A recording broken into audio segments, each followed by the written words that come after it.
വളരെ വളരെ കാലങ്ങൾക്ക് മുമ്പ് ഈജിപ്തിൽ മോശ എന്ന പേരിൽ ഒരു കുഞ്ഞ് ജനിച്ചു. അതേസമയം അവന്റെ ജനങ്ങളായിരുന്ന ഇസ്രായേലിയർ വളരെ കഷ്ടപ്പെടുകയായിരുന്നു. ഈജിപ്തിലെ രാജാവായിരുന്ന ഫറവോ ഇസ്രായേലിയർ വർദ്ധിക്കുകയും വ്യാപിക്കുകയും ചെയ്യുന്നത് കണ്ട് ഭയപ്പെട്ടു ഒരു ദുഷ്ട നിയമം കൊണ്ടുവന്നു. എല്ലാ ഇസ്രായേൽ കുഞ്ഞുങ്ങളെയും പിടിച്ചുകൊണ്ടുവന്ന് കൊന്നുകളയണം. പക്ഷേ മോശയുടെ അമ്മ അവനെ സുരക്ഷിതമാക്കാൻ ഒരവസരം നോക്കി ധീരമായ ഒരു പദ്ധതി ആലോചിച്ചു.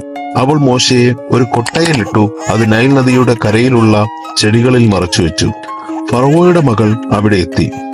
അവൾ നദിയിൽ കുളിക്കുമ്പോൾ കരയുന്ന കുഞ്ഞിനെ കണ്ടു. അവൾക്ക് കരുണ തോന്നി. അവനെ പരിപാലിക്കാനായി തീരുമാനിച്ചു. മോശ ഫറവോയുടെ കൊട്ടാരത്തിൽ വളർന്നു. എങ്കിലും അവനൊരു ഇസ്രായേലിയൻ ആയിരുന്നു. മോശ വളരുന്നതിനിടെ ഫറവോ എത്രത്തോളം ഇസ്രായേലിയരെ ദുരുപയോഗം ചെയ്യുന്നുവെന്ന് അവൻ കണ്ടു. ഇസ്രായേലികളെ കഠിനമായി പീഡിപ്പിക്കുകയും ദ്രോഹിക്കുകയും ചെയ്തത് മോശയെ ദുഃഖിപ്പിച്ചു. ഒരു ദിവസം ഒരു ഈജിപ്ഷ്യൻ പടയാളി ഒരു ഇസ്രായേലി അടിമയെ അടിക്കുന്നത് കണ്ടപ്പോൾ മോശ ആ പടയാളിയെ കൊന്നു. ഈ സംഭവം കാരണം മോശ ഈജിപ്തിൽ നിന്നും ഓടിപ്പോയി.